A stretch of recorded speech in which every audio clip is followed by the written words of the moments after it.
15 বছরও যাদের গতি টলেনি, গণ অভ্যুত্থান এবং অনেকের আত্মত্যাগের ফলে সেই আন্দোলন সফল হয়েছে, কিন্তু সেই আন্দোলনে যারা ছিলেন তাদের মধ্যে অনেকের মধ্যে দেখা যাচ্ছে দ্বিধা, বিভক্তি, অনেক সময় অনেক সংঘাতময় জায়গাও তারা পরস্পরের সাথে দাঁড়াচ্ছেন। এই সময় অন্তর্বর্তী সরকারের সামনে কি বাস্তবতা দাঁড়িয়ে আছি আমরা, তা নিয়ে কথা বলার জন্য আমাদের সাথে রয়েছেন লেখক ও বিশ্লেষক ফাহাম আব্দুল সালাম। জনাব ফাহাম আব্দুল সালাম, আপনাকে আমাদের অনুষ্ঠানে স্বাগত জানাই। আপনি আমাদের সময় দিয়েছেন অস্ট্রেলিয়া থেকে, এটা একটা ডিফারেন্ট টাইম জোন, অনেক লেট, সেখানে আপনি আমাদের আন্তরিক কৃতজ্ঞতা এবং শুভেচ্ছা জানবেন। আমাদের সাথে আরো থাকছেন অনুসন্ধানী সাংবাদিক জনাব জুলকারনাইন সাহেব। জনাব জুলকারনাইন সাহেব, আপনাকে অনেক ধন্যবাদ, আপনিও আমাদেরকে সময় দিয়েছেন, সেজন্য আপনাদের শুভেচ্ছা। আমি প্রথম প্রশ্নটি, আমি 2-3টা প্রশ্ন আপনাদের দুজনকেই করতে চাই। আমি ফাহাম আব্দুল সালাম আপনাকে দিয়ে শুরু করতে চাই যে ফাহাম, আপনি জানেন যে আজকে সেনাপ্রধান, এটাকে আমি কি বলবো, উনি পোশাকে ছিলেন কিন্তু উনার বক্তব্যের ক্ষেত্রে উনি নিজেও বারবার বলেছিলেন কিছুটা মনের কথা বলছি, কিছুটা যেহেতু রাওয়া ক্লাবে অবসরপ্রাপ্ত কর্মকর্তারাও ছিলেন, সে তাদের পরিবাররাও ছিলেন, তিনি কিছু কথা বলেছেন। আমরা সেই কথাগুলির ব্যাপারে আপনাদের একটু মতামত জানবো চট করে। একটা আমি তাকে উদ্ধৃত করছি, বিডিআর হত্যাকাণ্ড নিয়ে জেনারেল ওয়াকারুজ্জামান বলছেন যে একটা জিনিস আমাদের সবসময় মনে রাখতে হবে, এই বর্বরতা কোনো সেনা সদস্য করেনি, সম্পূর্ণটাই তদানীন্তন বিডিআর সদস্য দ্বারা সংগঠিত, ফুল স্টপ, এখানে কোনো ইফ ও বাট নেই। ফার্ম, আপনার মন্তব্য শুনবো যদি ছোট করে, কারণ অনেকগুলি প্রশ্ন আছে ওনার বক্তব্য। দেখেন, এখানে একটা ব্যাপার হচ্ছে যে ওই সময় তদন্তটা ভালো করে হয়নি, এটা কি সত্যকে মানে ফ্যাক্ট, কারণ ওই সময় ধামাচাপা দেওয়ার একটা চেষ্টা করা হয়েছিল এবং তৎকালীন আওয়ামী লীগ সরকার এটার সাথে কমপ্লিটলি বিশ্বাসঘাতকতা করেছিল। সেই নিরিখে বাংলাদেশের সাধারণ মানুষের মধ্যে একটা চাহিদা আছে যে এই ঘটনার একটা প্রকৃত তদন্ত হোক এবং বের হয়ে আসুক, এবং আমি তার সাথে সেই যে আকাঙ্ক্ষা, সেই আকাঙ্ক্ষার সাথে সম্পূর্ণ একমত। যে এই কারণ আপনাকে বুঝতে হবে যেখানে অনেকগুলো পরিবারের বিশাল ত্যাগ রয়েছে এবং তারা এগ্রিভড, এবং তাদের যে বিচার পাওয়ার আকাঙ্ক্ষা, এটা খুব স্বাভাবিক, এবং সেই বিচার পাওয়ার আকাঙ্ক্ষা থেকে আমাদের সম্মান করা উচিত। এবং সেই সম্মানের আঙ্গিকে আমি বলতে চাই যে এই বিচার পুরো তদন্ত হওয়া উচিত, এতে কোনো সন্দেহ নেই। কিন্তু উনি যেটা, আমার ধারণা, অনুমান, উনি, এটা আমি নিশ্চিত না, আমার রিডিং অফ দ্য ইভেন্ট, যে উনি এটার সাথে যে অন্য পক্ষের কোন একটা বৈদেশিক পক্ষের যে যোগাযোগ, এটাকে সম্ভবত অ্যাড্রেস করার চেষ্টা করেছেন, সেই জায়গাটায় উনি নাকচ করে দিয়েছেন বলে আমার অনুমান। আমি তার মন জানি না, তো সেটা যদি হয়ে থাকে সেটা ভিন্ন আলাপ। কিন্তু আমি সম্পূর্ণ, যারা শহীদ পরিবার তাদের সাথে সম্পূর্ণ একমত যে এই ঘটনার পুনঃ তদন্ত হওয়া উচিত। আমি একই বিষয়ে আমি একটু জুলকারনাইন সাহেব আপনার কাছে আসতে চাই যে স্যার, আপনি নিশ্চয়ই বক্তব্যটা শুনেছেন, সেই ক্ষেত্রে তিনি বলেছেন যে বিচার প্রক্রিয়া, যাদের শাস্তি হয়েছে তারা অপরাধ করেছে বলে শাস্তি হয়েছে। 51 জনের ব্যাপারে তার কাছে কিছু রিপোর্ট গেছে, তার মধ্যে তিনি তার থেকেও বেশি করেছেন সে তিনি বলেছেন। আপনি তার বক্তব্য সম্পর্কে কি বলবেন? জি, ধন্যবাদ খালেদ ভাই। আজকে বাংলাদেশের সেনাবাহিনী প্রধান জেনারেল ওয়াকারুজ্জামান যা বলেছেন ওনার ভাষাটা, বিশেষ করে বিডিআর এর বিষয়ে, আমার বিডিআর এর বিষয়ে আমি এতটুকুই বলতে পারবো যে যারা অপরাধ করেছে তারা শাস্তি পেয়েছে, এই কথাটা আপনি যথাযথভাবেই বলেছেন। এখানে আমি কোনো ভুল অথবা কোনো অসঙ্গতির কোনো কিছু আমি দেখছি না, কারণ যারা এখানে শাস্তি লাভ করেছেন তারা বিভিন্ন রকমের অপরাধে যুক্ত ছিলেন। শুধুমাত্র যে তারা হত্যাই করেছেন তা না, তারা এখানে বিভিন্ন নারীর সম্ভ্রমহানি করেছেন, তারা ধর্ষণের মতো ভয়াবহ অপরাধের সাথে যুক্ত ছিলেন। এখন বিচার প্রক্রিয়াটা যখন চলে তখন আমার জানা মতে অনেকের মান সম্মানের কথা এবং সামাজিক অবস্থার কথা চিন্তা করে তাদেরকে যে ধর্ষণ করা হয়েছে এই কথাগুলো উচ্চ রাখা হয়। অনেকে স্মল আর্মস এবং এক্সপ্লোসিভস এর মামলায় অ্যারেস্ট দেখানো হয়। সুতরাং ইন এ ব্রডার পার্সপেক্টিভ এটা যে আপনার সঠিক হয়েছে অথবা বিচার যে আপনার শাস্তিগুলো যে দেওয়া হচ্ছে, শাস্তি যথাযথভাবে দেওয়া হয়েছে বলে উনি যে মন্তব্যটা করেছেন, এখানে আমি কোনো ভুল কিছু দেখছি না। ওকে, নেক্সট প্রসঙ্গ স্যার, আপনাকে ধন্যবাদ। ফারাম আব্দুল সালাম, আমি আপনার কাছ থেকে জানতে চাইবো যে সেনাপ্রধান একটি প্রসঙ্গে বলেছেন, আমি একটু প্যারাফ্রেজ করি জিনিসটাকে, যে র্যাব, ডিজিএফআই, এনএসআই এরা পেনিকড অবস্থায় আছে, পুলিশের ব্যর্থতার কারণও তিনি আসলে বলতে চেয়েছেন। 30,000 সেনা সদস্য দিয়ে যারা ক্যান্টনমেন্টে 30,000 যাবে আসবে, তাদের দিয়ে আসলে এটা করা সম্ভব না। আমরা যা করছি সেগুলো আমাদের উচ্ছৃঙ্খলতা এবং আমরা পরস্পর এটার মধ্যে করছি, এরকম কিছু বলেছেন। আমি যেহেতু একদম পুরোপুরি উদ্ধৃত করছি না, সেটা নিয়ে আপনার একটু মন্তব্য শুনতে চাই। কথাটা তো সত্যি, মানে ব্যাপারটা হচ্ছে যে আমরা একটা এক্সট্রাঅর্ডিনারি ফেজে আছি, এবং এই এক্সট্রাঅর্ডিনারি ফেজে থাকার কারণে কিন্তু মিলিটারির একটা যে ক্যাপাসিটি সেটা ভীষণভাবে হ্যাম্পার্ড হয়েছে। এটা কোনোভাবেই মানে অস্বীকার করার উপায় নেই, কারণ মিলিটারির কাজ তো রাস্তায় না, এবং এই কাজটা করছে এবং তারা, এবং এটা একটা লিমিট আছে, একটা জায়গায় থেকে থামতে হবে। আমি সেটা বলি যে আমাদেরকে নর্মালসিতে ফেরত আসতে হবে। আমাদের যে পুলিশিং, এটা একেবারে ডিপ্লিটেড, পুলিশিং এর কোনো ক্ষমতাই নেই। সেই অবস্থা থেকে আমাদের উন্নতি হয়েছে, ল অ্যান্ড অর্ডার অবস্থা খুবই বাজে। তো এই জন্য একটা প্রিভেইলিং আইডিয়া হচ্ছে কি যে একটা যদি পলিটিক্যাল গভর্নমেন্ট আসে, তখন তাদের পক্ষে এই কাজগুলো করা সহজতর হবে, এবং অর্থাৎ মূলত স্টেবিলিটির দিকে আমাদের দেশ নর্মালসিতে ফেরত যেতে হবে। এবং সেই কারণ থেকে ওয়াকার সাহেব এই কথাগুলো বলছেন, এবং এটা তো সত্য কথা যে মিলিটারির ভেতরে যে এতদিন ধরে যদি আপনি এনগেজ করে রাখেন রাস্তাঘাটে, এবং ল অ্যান্ড অর্ডার অবস্থাও ভালো না। So if you think about it, যে এই কাজগুলো তো আসলে পুলিশের কাজ, এবং পুলিশকে যদি পাওয়ারফুল করতে হয়, পুলিশ ডিপ্লিটেড ফোর্স, এটাকে আপনার মানুষ লোকবল বাড়াতে হবে, নর্মাল সিটে ফেরত যেতে হবে, এবং ওই গোলের দিকে যাওয়ার যে তার ইচ্ছা আমার কাছে মনে হয়েছে দ্যাট ইজ পারফেক্ট। এবং এটাই একজন অ্যাডাল্ট হিসেবে, একজন রেসপন্সিবল মানুষ হিসেবে তিনি যা বলেছেন, যেটা আমার কাছে তাই মনে হচ্ছে। এখানে দুইটা প্রশ্ন। এক হচ্ছে যে আপনি কি পরে নিশ্চয়ই আরো আমরা বিস্তার করতে পারবো, আপনি কি এটা বলতে পারবেন যে কেন যে কাজ পলিটিক্যাল গভর্নমেন্ট পারবে সেইটা নন পলিটিক্যাল গভর্নমেন্ট কেন পারবে না, যদি এটা আইন শৃঙ্খলার ব্যাপার হয়? এক, আর এইটা আগে একটু জি।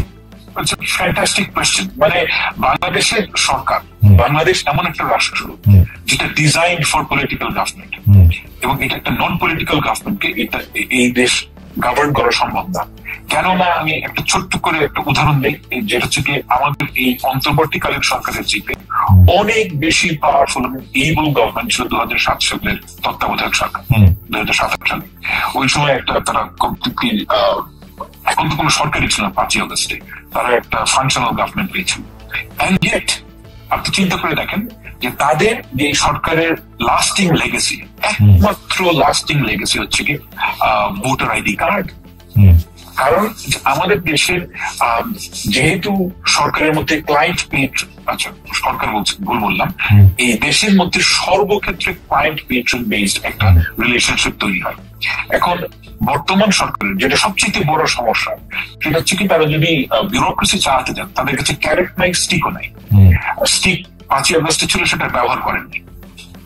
এখন এই যে ক্যারেট, সবাই জানেন যে এই সরকার অল্প সময়ের জন্য আছেন, এবং এরপরে কি হবে তারা জানেন যে অন্য একটা সরকার আসবে, সুতরাং we must serve to that government. Okay, এইটার প্রসঙ্গে আমি একটু দ্বিতীয় প্রসঙ্গটা একটু বলে আসি, কারণ আমার কাছে মনে হয় যে আমি প্রশ্নটা করে রাখি আপনার কাছে কি মনে হয় না যে বিএনপি যেহেতু একটা ছায়া সরকার চালাচ্ছে বা অনেকটা বড় দল হিসাবে তারা প্রায় ক্ষমতায় এসেই পড়েছে, সেই জন্য এই ক্যারট আর স্টিকের ওইটা আসলে কাজও করতেছে না? এটা আপনি পরে উত্তর দিয়ে আগে আপনি আমার বলেন সেনাবাহিনী যে 6 মাস ধরে ম্যাজিস্ট্রেসি নিয়ে বসে রয়েছে, সেনাবাহিনী এই দায়টা কেন আগে স্বীকার করতেছে না? সেনাবাহিনীর কাছে ম্যাজিস্ট্রেসি থাকলে তো পুলিশ বা সিভিল ফোর্স তো আসলে কাজ করতে পারে না বা প্রপারলি কাজ করতে পারে না, কারণ এখানে 2-3টা ক্ষমতার কেন্দ্র তৈরি হয়, এবং যেটা আসলে সেইটা তারা ধরে রাখছে কেন যদি না পারে? কি করছে? মানে আই ডোন্ট থিঙ্ক যে তারা ম্যাজিস্ট্রেসি পাওয়ার থাকলে এটা ইউটিলাইজ করতে পারে। মানে ম্যাজিস্ট্রেসি পাওয়ার যখন দেওয়া হয়, এটা একটা খুবই শর্ট স্প্যান, ইলেকশনের আগে ওই ধরনের সময় এটা ইফেক্টিভলি ইউজ করা যায়। আই ডোন্ট থিঙ্ক যে আপনি এত লম্বা সময় ধরে, তাদের কাছে কোনো ইন্টেলিজেন্স নাই। ওকে, আপনি কি এটা দেওয়া হচ্ছে, মানে you and I both know যে আমরা একটা এক্সট্রাঅর্ডিনারি টাইমের মধ্যে আছি, এবং এই টাইমের মধ্যে আমরা অনেক ধরনের জিনিস ট্রাই করছি যদি কোনোটা কোনো লেগে যায়। কিন্তু এই সেনাবাহিনীকে ম্যাজিস্ট্রেসি পাওয়ার দেওয়া একটা দেশের জন্য দিস ইজ, মানে এটা কোনো লাস্টিং সলিউশন না। ওকে, আমি স্যারের কাছে আসি। স্যার, দুইটা প্রশ্ন। আগে আগে আগে আগে পাঠাতনটা একটু বলে নিই যে র্যাব, ডিজিএফআই, এনএসআই তারা প্যানিকটাসে আমরা নিজেরা নিজেদের সাথে মারামারি করে নিজেদের সর্বনাশ করতেছি। সেনাপ্রধানের বক্তব্যের প্রেক্ষিতে আমরা প্রশ্ন করেছিলাম যে পলিটিক্যাল গভর্নমেন্ট পারলে নন পলিটিক্যাল গভর্নমেন্ট কেন পারবে না, এবং ম্যাজিস্ট্রেসি পাওয়ার নিয়ে সেনাবাহিনী 6 মাস কি করলো, আসলে আমরা কি করতে দেখলাম বাগাড়ম্বর ছাড়া? ওকে, র্যাব, এনএসআই, ডিজিএফআই, বাংলাদেশ সেনাবাহিনী, এই বাহিনীগুলো প্যানিক অবস্থায় আছে। আমার মনে হয় এই কথাটা আপনি বলেছেন যে কারণে, সেটা হলো যে আপনি দেখেন ইতিমধ্যে ডিজিএফআই সাবেক 6 জন ডিজিকে আপনার মানবতা বিরোধী অপরাধের কারণে এবং গুম খুনের সাথে জড়িত থাকার কারণে তাদের এগেইনস্টে গ্রেফতারি পরোয়ানা জারি হয়েছে। এখন এটা অবশ্যই বাহিনীর সকল সদস্যকে, যে সমস্ত সদস্যরা তখন যুক্ত ছিলেন, তাদের মধ্যেও এক ধরনের ভীতির সঞ্চার করেছে। এখন এটা শুধুমাত্র ডিজিএফআই ক্ষেত্রে যে হয়েছে তা না, একই কনসিকুয়েন্স যে র্যাবে যারা আছেন, এনএসআই তে যারা ছিলেন, র্যাবে যারা ছিলেন এবং এই সমস্ত কর্মকর্তারা যারা নিজ নিজ বাহিনীতে ফেরত গিয়েছেন, তারা অবশ্যই সেখানে প্রশ্নের সম্মুখীন হয়েছেন। কারণ আমার জানার মতে আর্ম ফোর্সেস ডিভিশন একটা ইন্টারভিউ করে আগস্ট সেপ্টেম্বর মাসের দিকে, যেখানে তারা বিভিন্ন গ্যারিসন থেকে র্যাবে ছিলেন অথবা ডিজিএফআই তে ছিলেন, এনএসআই তে ছিলেন, এরকম সকল কর্মকর্তাদেরকে নিয়ে আসেন এবং সেখানে তারা কর্মকর্তাদের একটা লিস্টও তৈরি করেন যে কারা কারা এখানে যুক্ত ছিলেন গুম খুন হত্যার সাথে করেন।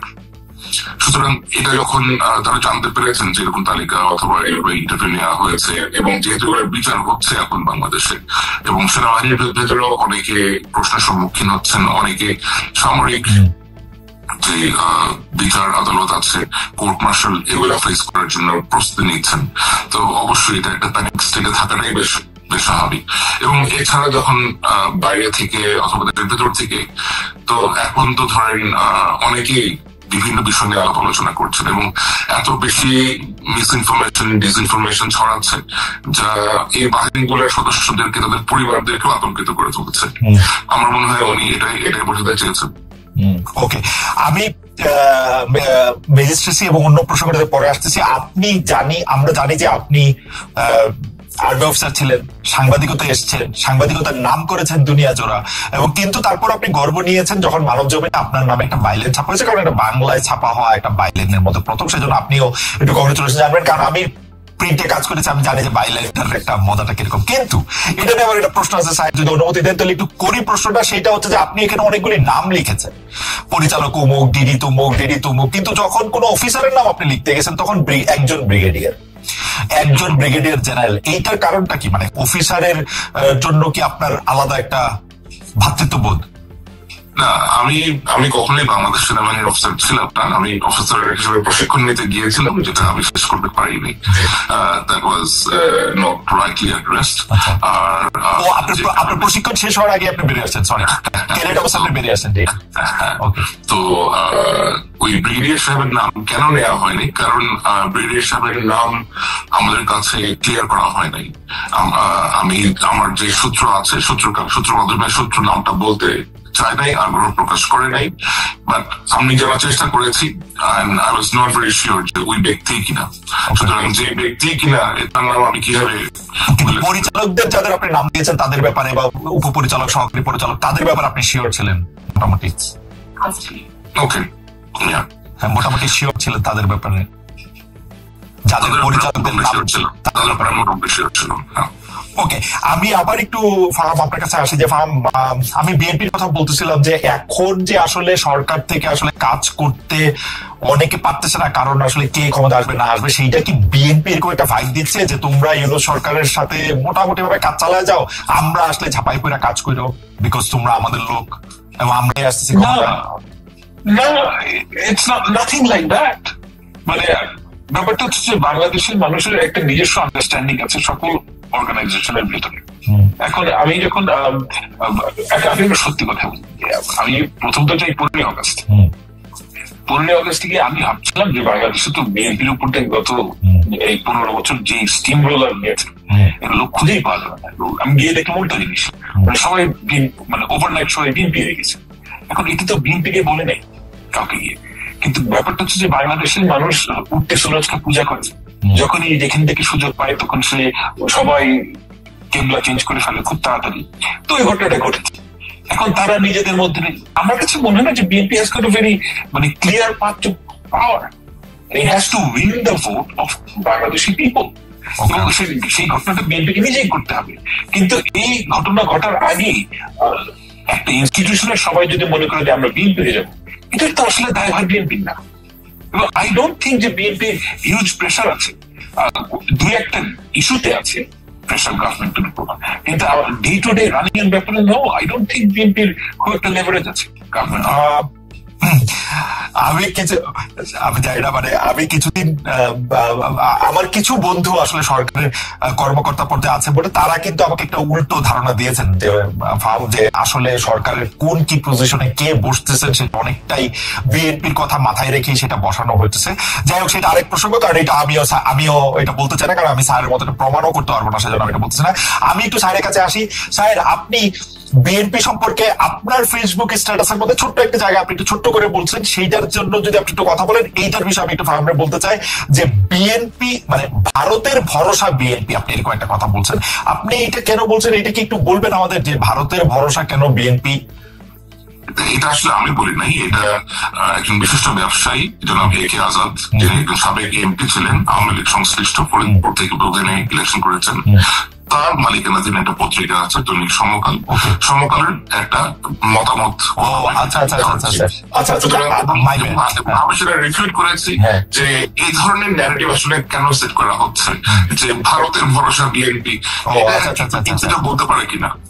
আচ্ছা, আপনি কি মনে করেন যদি ভারত এখন আওয়ামী লীগ নামক ক্যাবলাটা বদলায় অন্য ক্যাবলার দিকে যদি যাইতে চায়, ও কি আসলে বিএনপির দিকেই যাবে বা যাইতেছে?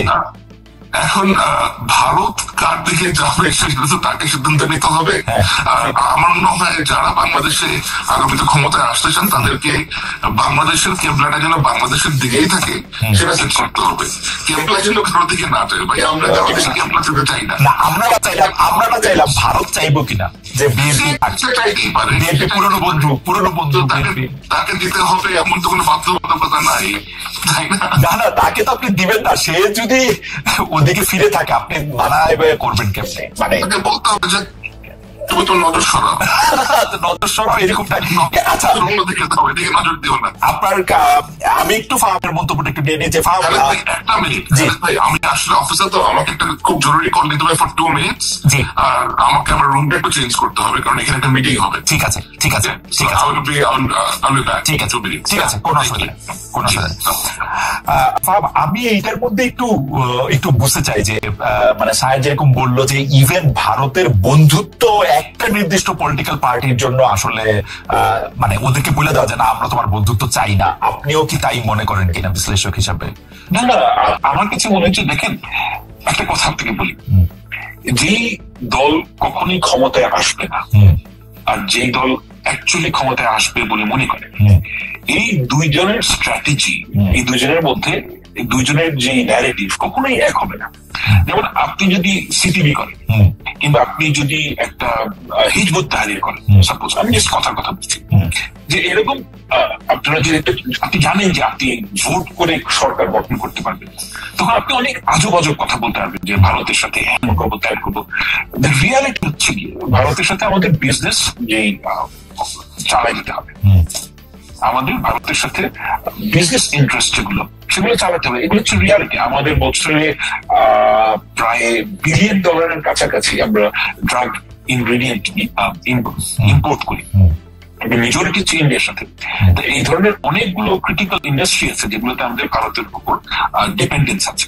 তো এগুলো আমি শুধুমাত্র ব্যবসার ক্ষেত্রে বলছি যে আপনি তো সম্পর্ক নাই করে ফেলতে পারবেন না, আপনাকে এগুলো চালিয়ে যেতে হবে, এটা হচ্ছে ওয়ান পার্ট।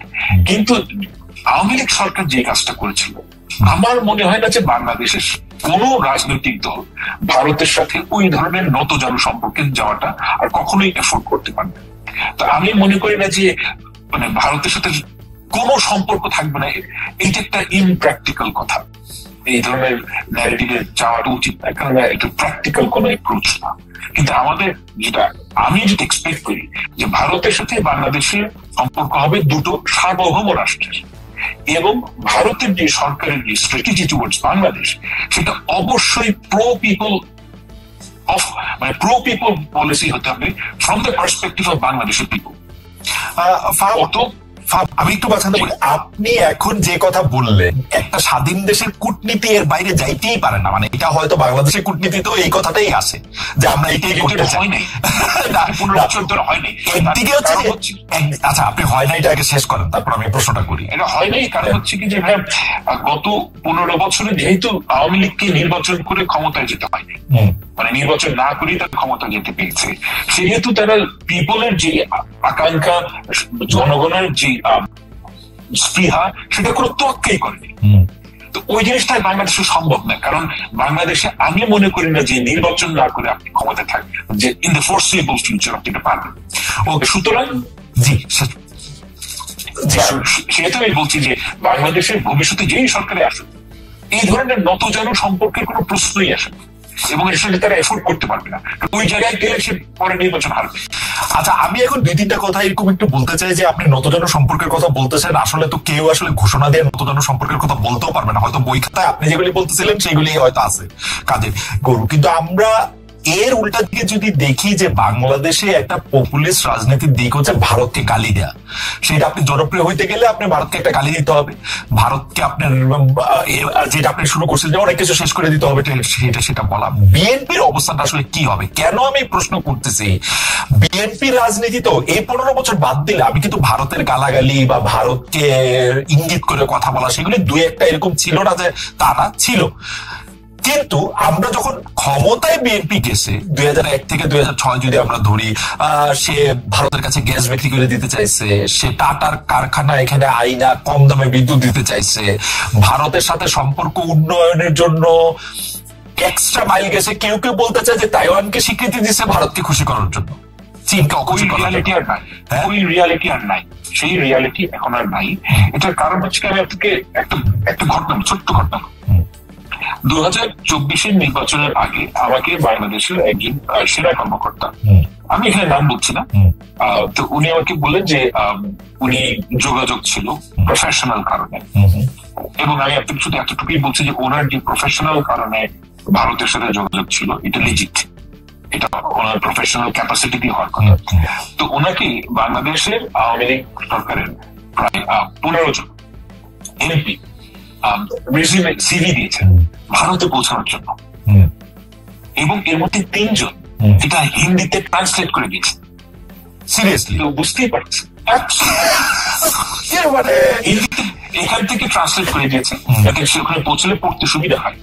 এখন আমি আসলে মনে করি না যে ধরা যাক যদি বিএনপির, আমি বিএনপির কিছু নেতাদের সাথে কথা বলছি, আমার কাছে কখনোই মনে হয় না যে তারা প্রো ইন্ডিয়ান, তারা পরিপূর্ণভাবে pro Bangladeshi.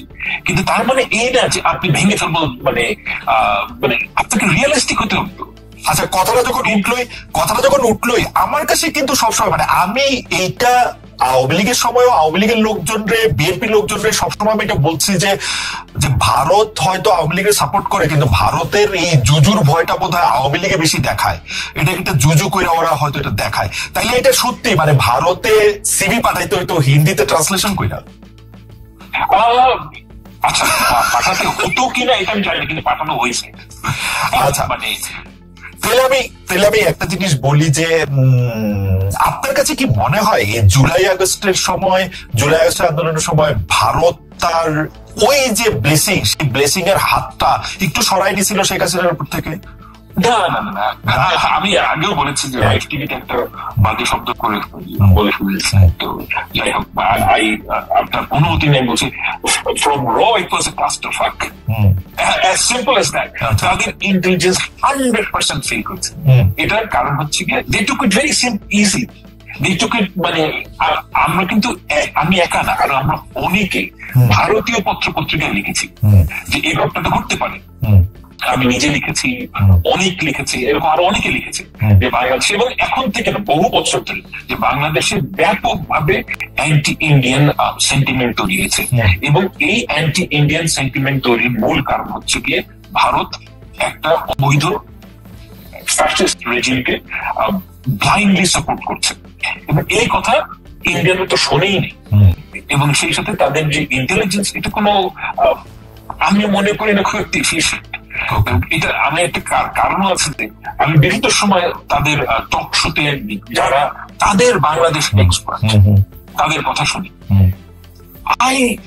You will not believe যে তারা কোন লেভেলের ইগনোরেন্ট। তো তারা বাংলাদেশ সম্বন্ধে খুব ভালো জানেনও না, তাদের ইন্টেলিজেন্স কমপ্লিটলি ফেল করেছে। এবং আমি মনে করি না যে ভারত আওয়ামী লীগের উপর থেকে হাত উঠিয়ে নিয়েছে, এটা কমপ্লিটলি হোম গ্রোন আন্দোলন, এবং এই অভ্যুত্থানের কারণে তারা পরাস্ত হয়েছে। সায়ের ফিরে আসছে, আমি শুধু এই প্রশ্নটা করে রাখি, এটা সায়েরেও আসলে একটু আমি জানতে চাইবো যে মানে ধরেন আমরা থিওরিতে ফেলি, মানে আসলে ইদানিং হয়েছে কি এমন সব কমেন্ট আসে এবং কাইটা কইটা এমন যায় কি প্রশ্নের যে কি, কিন্তু আমি প্রশ্নটা এরকম করতে চাই যে যদি আমি ধরে নিই যে আপনি যে শব্দটা বিউটিফুল শব্দটা ব্যবহার করে বললেন জুলাই আগস্টের যেটা করছে, তো সেইটা কি 15 বছর ধরে কি তারা এটা সফল হইতেছিল? 15 বছর ধরে কি তারা তাগো আয়ত্তে ছিল? আইসা এই পয়েন্টটাই সেটা ব্যর্থ হইলো। স্যার আমরা কথা বলতেছিলাম যে ইন্ডিয়া আসলে শেখ হাসিনার উপর থেকে তার ব্লেসিং এর হাতটা সরাই লইছিল কিনা, যেই কারণে জুলাই আগস্ট না, এটা আপনি একটু পরে করেন, আমি একটু ফাহামরে জিজ্ঞাসা এই ঘটনাটা যে ফাহাম আপনার কাছে কি মনে হয় যে আগে সফল ছিল পরে সফল হয় না, এই পয়েন্টটাই সে ব্যর্থ হয়েছে? এখানে আমি দেখেন না, আমি আপনাকে একটা এইখানে কিছু কথা বলা যায়, ঠিক আছে বলি, আমি একটু রিস্ক নিয়ে কথাটা বলি, রিস্ক নিয়ে কথাটা বলা মানে মানুষের শোনাও দরকার। সেটা হচ্ছে কি, আমার সাথে একজনের কথা হচ্ছিল যিনি ভারতের ভারত না, আমি বলছি যে বাংলাদেশের ইন্ডিয়ার সাথে যে গ্যাস এবং মানে এনার্জি ডিল এটার সাথে যুক্ত ছিলেন। তো উনি আমাকে একটা খুব ইন্টারেস্টিং পার্সপেক্টিভ দিয়েছে, বলে আপনারা মনে করেন যে এই সময় কিভাবে ঘটনাটা ঘটতো। এটা এগেইন আমি কিন্তু এটা তার ভার্সনটা বলছি, এটা সত্য কি মিথ্যা জাজ করার ক্ষমতা আমার নাই, আমি শুধু তার ভার্সনটা আপনাকে বলছি, কিন্তু এটার মধ্যে ইনস্ট্রাকশন আছে, এটা ইন্টারেস্টিং। তার ভার্সন অনুযায়ী যে ভারতীয় যারা কর্মকর্তা ছিলেন তারা এই ডিল গুলো করতেন কিভাবে, যে বাংলাদেশিরা গিয়ে বাংলাদেশিদের সাথে ডিল করবে, গভর্নমেন্টকে প্রেসার দিবে থ্রু ইন্ডিয়া। ওকে। এবং তার ভার্সন অনুযায়ী যে এটার মধ্যে যে যারা এই এখানে উপস্থিত যারা মানে ভারতীয় কর্মকর্তা অর্থাৎ হাই কমিশনার, তারা এটা আদৌ গভর্নমেন্ট ব্যাক্ট কিনা কেউ জানে না। তো এখানে একটা সিন্ডিকেট তৈরি হয়েছিল। এখন এই সিন্ডিকেট যে তৈরি হয়েছিল এটার আপনাকে কি ইন্ডিকেট করে? আমার কাছে আমার রিডিং যদি এই ভার্সন সত্যি হয়ে থাকে, যে আমার কাছে মনে হচ্ছে এটা একটা ভেরি ডিসফাংশনাল থিং, এবং এখানে একটা অর্গানিকলি একটা সিস্টেম তৈরি হয়েছিল যেখানে বাংলাদেশের লোকেরা মনে করতো যে ভারতের blessing, which is actually not ভারতের ব্লেসিং, এখানে ফাইন্যান্সিয়াল লেনাদেনও হয়তো হতো। এবং মানে অ্যাবসলিউটলি মানে ভারতের লোকজনের ঠেকাটা কি, এটাই আমি আসলে বুঝতে চেষ্টা করতেছিলাম যে মানে ঠেকাটা কি। এবং আপনি ফাইন্যান্সিয়াল লেনদেনের কথাটা বলতেছিলেন, আপনি শেষ করেন তারপরে সরি। এখন এই লেনাদেনের যদি কেউ অভ্যস্ত হয়, বা আপনি চিন্তা করেন আমি ওনার ভার্সনটা সত্য বলে ধরে নিচ্ছি ফর 1 সেকেন্ড, এবং আপনি চিন্তা করেন যে আমি একজন ইন্ডিয়ান 30-35 বছরের সরকারি কর্মকর্তা, আমি বাংলাদেশে কাজ করতে এসেছি, কাজ করতে এসে দেখছি যে আমাকে ফ্ল্যাটারিং আচরণ করা হচ্ছে আমার সাথে, এবং আমাকে পয়সা দেওয়া হচ্ছে শুধু ফাঁকড় মারার জন্য। আমি তো এতে ইন্টারেস্ট হবই। ওকে, আমার কথা যদি আপনার পয়েন্ট পরিষ্কার। আমি একটু সামনের কাছে জানতে চাইছি, আমি আমার ইয়াটা হচ্ছে যে 15 বছর ধরে আওয়ামী লীগকে ভারত সাপোর্ট করতেছিল, সেই সাপোর্টটা জুলাই আগস্টে সরাই দিছিল কিনা? 15 বছর ধরে ভারত আওয়ামী লীগ সরকারকে যে সাপোর্ট করছিল সেটা তারা অবশ্যই জুলাই আগস্টে সরায় নেয় নাই। এটা যদি আপনি একটু দেখেন, কারণ জুলাই আগস্ট পরবর্তী সময়ে বাংলাদেশে বিভিন্ন রকমের পরিকল্পিত স্যাবোটাজ করার চেষ্টা করা হয়েছে। তারা যদি সেটা সরাই নিত তাহলে তো তারা এই সাবোটাজ গুলো করার চেষ্টা করতো না। আর যদি বেসিং সরাই নিত তাহলে তারা হাসিনাকে এবার গ্রহণ করতো কেন? বিশ্বের কোনো দেশ তো তাকে গ্রহণ করতে রাজি ছিল না। গ্রহণ করছে কি, বন্দি করে রাখছে, কি আর করছে? বন্দি করে রাখলে তাহলে সে কথা বলতেছে কেমনে? কত তো ফোন করেছে, সামনে আসে না। না না, সে সামনে আসে না, তার লজ্জা লাগে নাকি? সে কেন সামনে আসে না সেটা হচ্ছে সে বলতে পারে। এটা একটা ভালো শব্দ বলছেন, যাই হোক। আর চেহারা এখন সে দেখাবে না যে, বিকজ তার কয়েকটাই তো সে বলছে হাসিনা পলায় না, হাসিনা যায় না, কদিন পরে তো নিজেই বাক্স হয়ে যাবে। আচ্ছা ঠিক আছে, আমি তাহলে আপনিও প্রায় একই মত। আপনার কাছে একজন, মানে আমরা আসলে দর্শকদের অনেক মতামত পাচ্ছি, একজন আপনার কাছে জানতে চাইছে স্বামী, যে খালেদ ভাই স্বামী ভাইকে জিজ্ঞেস করেন উনি ওয়াকারকে নিয়ে বিভ্রাট হয়েছে, এর আগে পোস্টে বলেছিলেন, এবং এখন উনি জেনারেল ওয়াকারের ভুল ত্রুটিগুলি পয়েন্ট আকারে দেখিয়েছিলেন, হুট করে ওনার স্ট্যান্ড চেঞ্জ কেন? আমরা আসলে আমার স্ট্যান্ড চেঞ্জ হয় নাই। আমার স্ট্যান্ড বিভিন্ন রিসার্চ করার পরে, বিভিন্ন স্টাডি করার পরে, বিভিন্ন ভাবে বিভিন্ন রকম তথ্য উপাত্ত সংগ্রহ করার পরে আমি বুঝতে পেরেছি যে এই লোক বাংলাদেশের জন্যই এখন পর্যন্ত কাজ করে যাচ্ছেন। বাংলাদেশের কোন রকম ক্ষতির কারণ উনি অন্তত হবেন না, বরঞ্চ দেশটাকে একটা স্থিতিশীল পরিস্থিতিতে পৌঁছানোর জন্য তিনি একেবারেই চেষ্টা করে যাচ্ছেন। এটাই আমার কাছে একেবারে ভেতর থেকেই আমি এরকম তথ্য পাত্র এগুলো সবকিছু আমি পেয়েছি।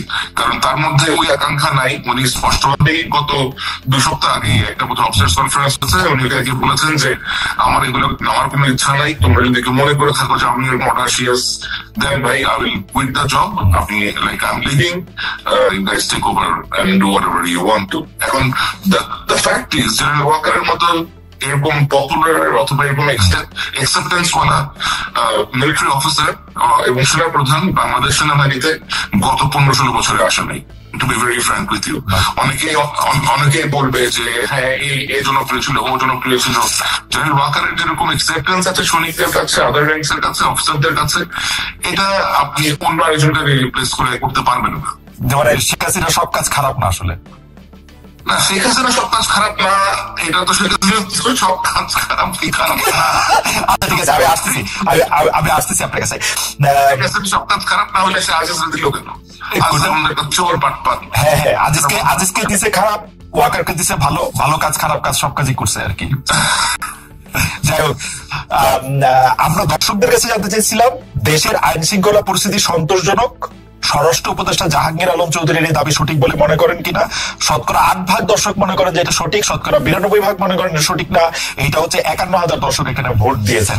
আমি আবার একটু ফাহামের কাছে ফিরে আসি। ফাহাম, আপনাকে ইদানিং ভারতের দালাল বলা হচ্ছে, এটা কোন জায়গা থেকে, এই জায়গাটা কোন জায়গা থেকে আসলো সেটা যদি একটু আমাদের একটু বলেন। আরেকটা জায়গা হচ্ছে আপনি মাস্টার মাইন্ড নিয়ে বলতে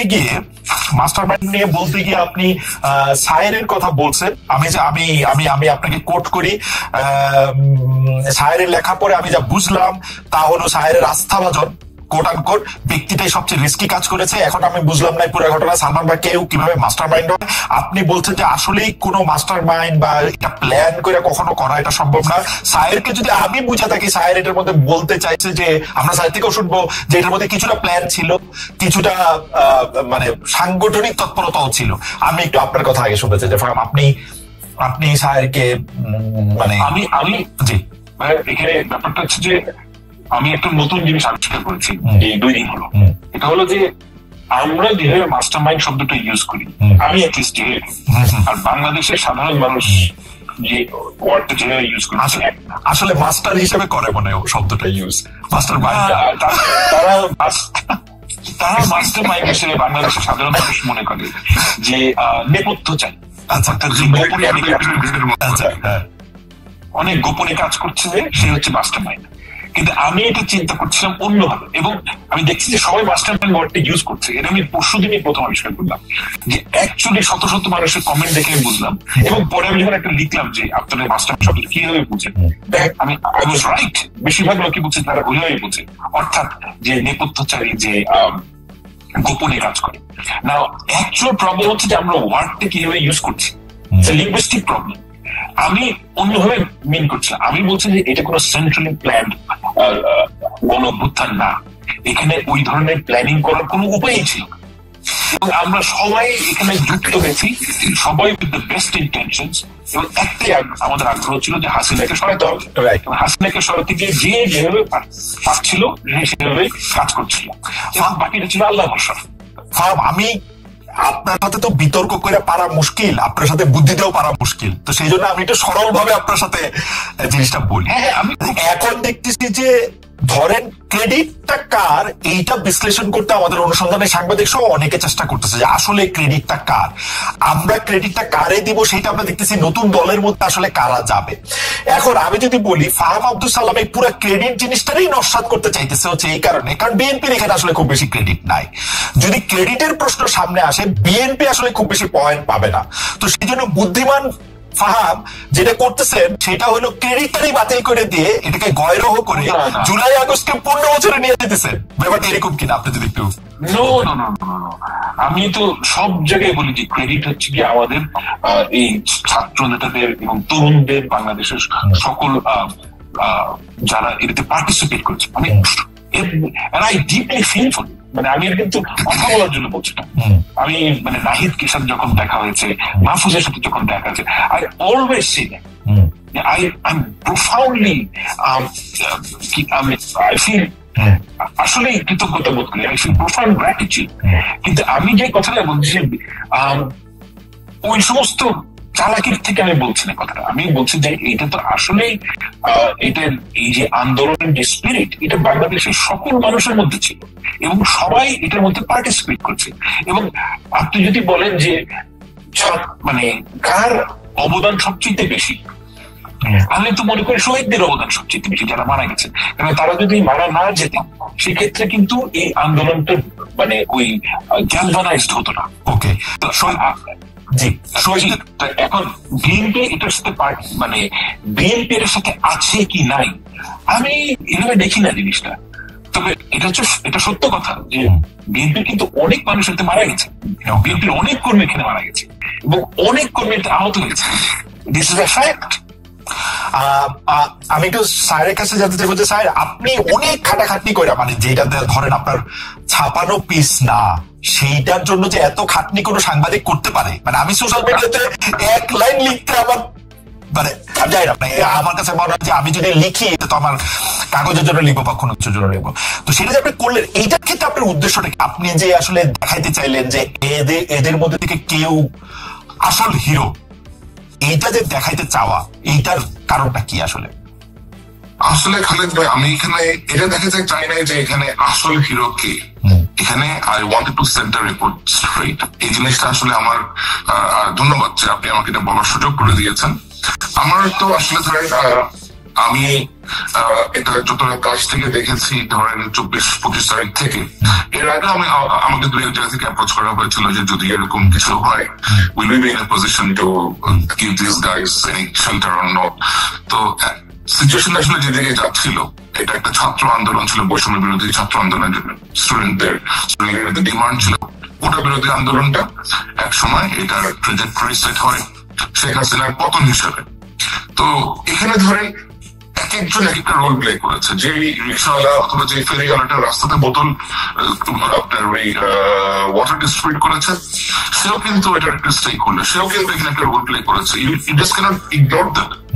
সো এখানে আজকে এসে বলতেছে আমি এটা করেছি, কালকে এসে বলছে আমি এটা করতেছে, পরশু এমন বলছে যে না এই 3 জন এটা করতেছে, আবার এই 2 জন এটা করতেছে। ভাই এটা it was not a single effort, it was a coordinated effort by a lot of people. Everybody participated.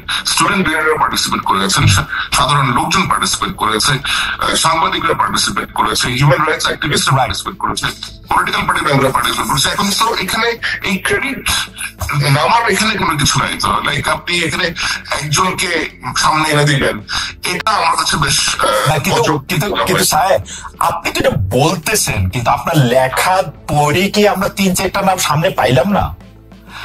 ধরেন আপনি লেখা পড়লে, আপনি যে কথা এখন বললেন সেই কথা তো এন্টিথিসিস মনে হচ্ছে আমার কাছে লেখাটা।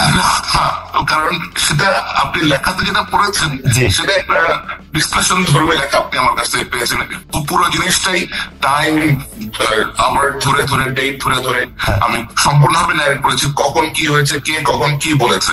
এখন তখন যারা যে কথা বলেছে এখন তারা আমি দেখতে পাই যে তাদের মুখে কথার ফুলঝুরি উঠতেছে আর কি, যে একজন তখন বলছে না আমরা এক দফা দিব না, আমরা 9 দফা নিয়েই থাকবো। আরে তুই এক দফা তখন না দিলে তো like how citizen will go, এটা তোরা বোঝাইতে হবে।